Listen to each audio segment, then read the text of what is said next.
A good name is better than precious ointment, and the day of death than the day of one's birth.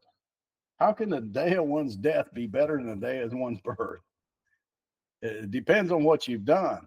If you've accepted Jesus Christ, the day of your death, for me to depart is far better. For me to die is gain. You can't say that if you're a lost man, because you as soon as you take your last breath, you're going to be dropping off into hell. It's better to go to the house of mourning than to go to the house of feasting. And for that is the end of all men, and the living will lay it to heart.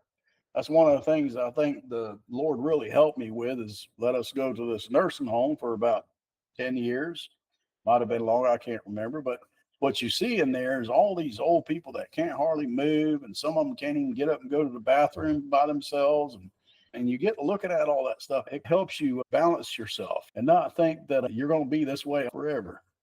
You only got one life to live, and you better make it count type thing. That's one of the things I think is missing with kids now. The old days, parents hung around and grandparents hung around, and they all watched them pass off the scene and get sick. Now they get put in a nursing home, and that's it. They hardly ever see the end of life, so they think they're going to live forever.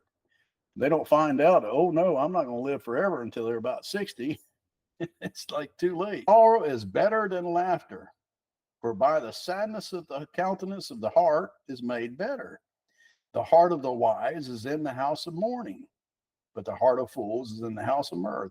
It is better to hear the rebuke of the wise than for a man to hear the song of fools. See how that thing is it's a negative thing. I like sad movies. I like watching those things because it grounds me. It makes it where you know that it's not going to all be happy-go-lucky. I don't start expecting all that.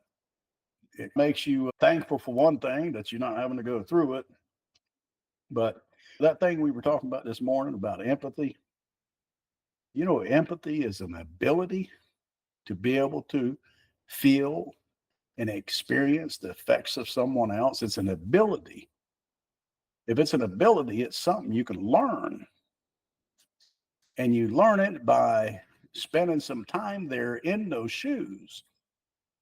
And what a better design that God came up with. It said, now listen, if you want to get close to me, I suffer many things. God's saying that. I suffer all things. And you want to get close to me and get to know how I feel and how I think, go through some of that stuff with me.